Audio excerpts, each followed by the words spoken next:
85% ਤੋਂ ਵੱਧ ਲੋਕ ਇਹਨਾਂ ਕਾਨੂੰਨਾਂ ਦੇ ਹੱਕ ਸੀ, ਕਾਨੂੰਨਾਂ ਦੇ ਪੱਖ 'ਚ खड़े ਸੀ।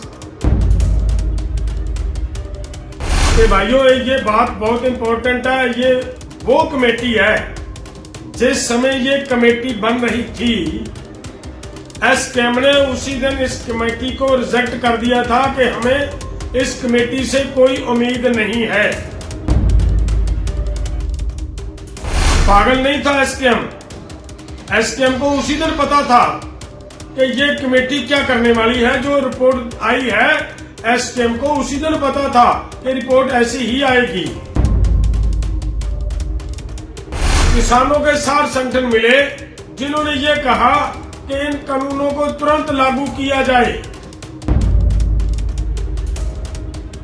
आंदोलन समाप्त होने, आंदोलन सस्पेंड होने से थोड़ा समय पहले जो पूरे देश के 29 सीटों पे इलेक्शन हुए थे, वहां पे बीजेपी को बुरी तरह हराया लोगों ने।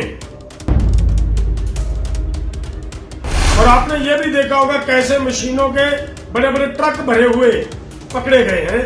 तो वो सब जो दिख रहा है वो इनका षड्यंत्र नजर आ रहा है। सुप्रीम कोर्ट में सबमिट की है। उन लोगों का पहले से पता था कि वो ऐसा करने वाले हैं।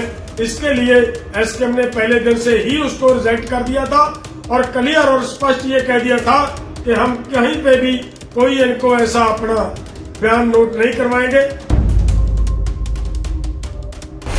29 में से केवल 5 सीटें ही बीजेपी को मिल सकी थी, बाकी सब सीटें बीजेपी हारी।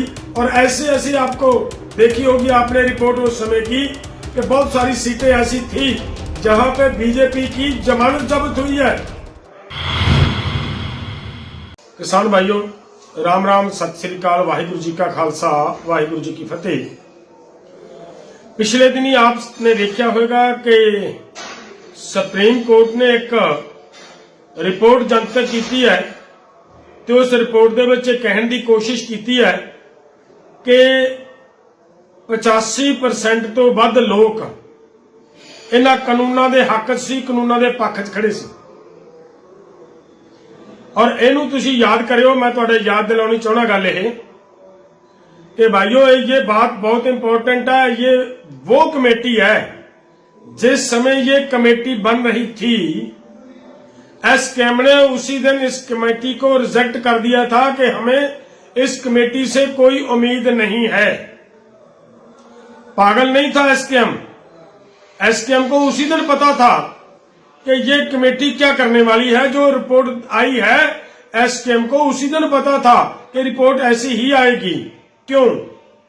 क्योंकि इस कमेटी के जो सदस्य लिए गए थे, जो मेंबर साहिबान लिए गए थे, वो वही लोग थे जो गैट के अब WTO के पक्ष में भुगतते रहे हैं। इन कानूनों को जिन लोगों ने अलग अलग माध्यम से, अलग अलग तरीके से बहुत वाजिब और जायज ठहराने का पहले से ही प्रयास कर रखा था, वही लोग थे इस कमेटी के मेंबर। तो उनसे कैसी उम्मीद की जा सकती थी कि ये लोग आपके पक्ष में रिपोर्ट देंगे।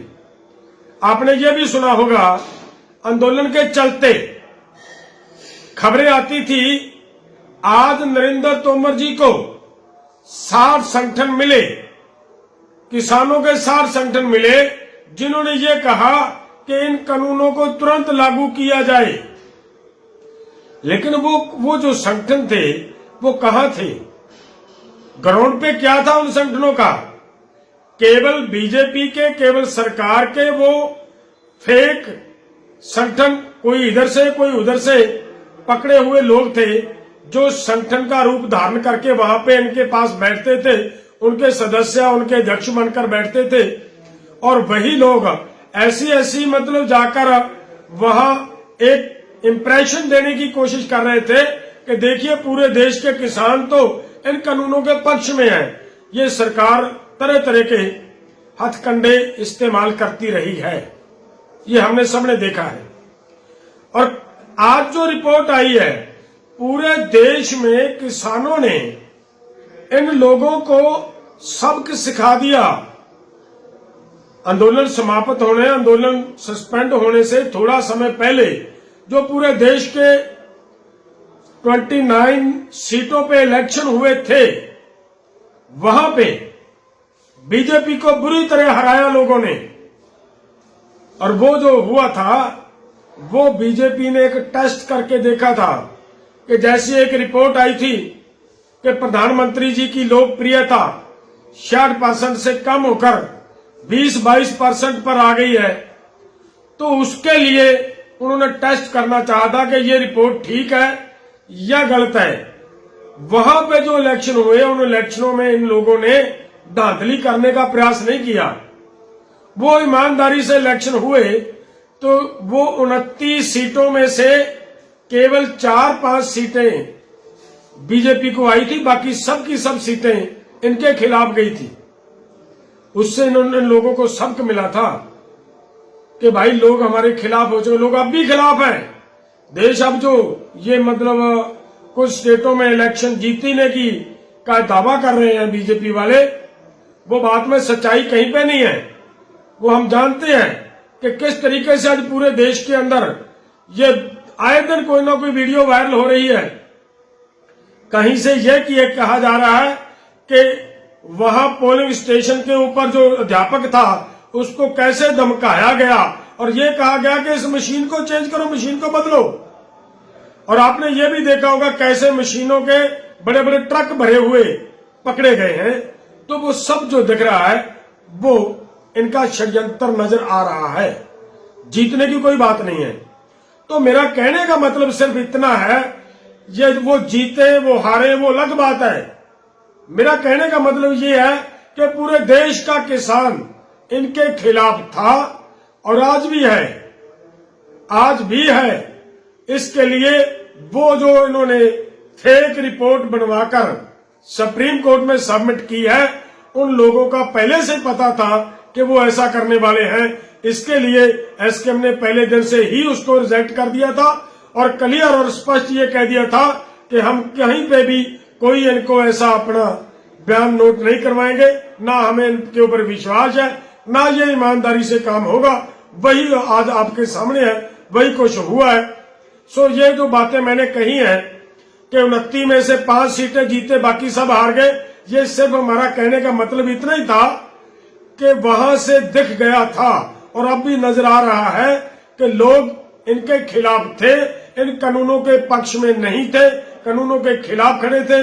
इसी वजह से वो 29 में से केवल 5 सीटें ही बीजेपी को मिल सकी थी, बाकी सब सीटें बीजेपी हारी। और ऐसी आपको देखी होगी आपने रिपोर्ट उस समय की कि बहुत सारी सीटें ऐसी थी जहां पे बीजेपी की जमानत जब्त हुई है। वो है सच्ची कहानी, वो है असलियत। इसके लिए मेरा कहने का मतलब सिर्फ ये है कि पूरे देश का किसान इसके खिलाफ था। और कहां से निकाल ली इन्होंने ये बात कि 85% तक ही लोग इस कानून के पक्ष में खड़े हैं। ये बिल्कुल झूठी और फेक रिपोर्ट है। मैं ये कहूंगा कि हमारी माननीय मानयोग सुप्रीम कोर्ट को अपनी गरिमा को ध्यान में रखते हुए ऐसे लोगों को इंटरफियर करने से रोकना चाहिए, ताकि मान मर्यादा सत्कार हमारी सुप्रीम कोर्ट का लोगों के अंदर बना रहे। और मैं फिर से ये कहता हूं कि ये पहले दिन से हमने क्लियर कर दिया था कि ये कमेटी जो देगी रिपोर्ट, उसी दिन हमने स्पष्ट कर दिया था कि इससे हमें कोई उम्मीद नहीं, और जो हमने कहा था वही इन्होंने किया। और इस रिपोर्ट के बारे में मेरा इतना ही कहना था। धन्यवाद। वाहिगुरू जी का खालसा, वाहिगुरू जी की। ਹੁਣ ਤੁਸੀਂ ਦੇਖ ਸਕਦੇ ਹੋ ਗਲੋਬਲ ਪੰਜਾਬ ਟੀਵੀ ਨੂੰ ਡਾਊਨਲੋਡ ਕਰੋ ਸਾਡੀ ਐਪ ਐਂਡਰੋਇਡ ਜਾਂ iOS ਤੇ ਫ੍ਰੀ ਵਿੱਚ roku ਅਤੇ Amazon Fire TV ਤੇ ਜਾਂ Apple TV ਤੇ ਨਾਲ ਹੀ ਦੇਖ ਸਕਦੇ ਹੋ ਲਾਈਵ ਸਟ੍ਰੀਮਿੰਗ www.globalpunjabtv.com ਤੇ।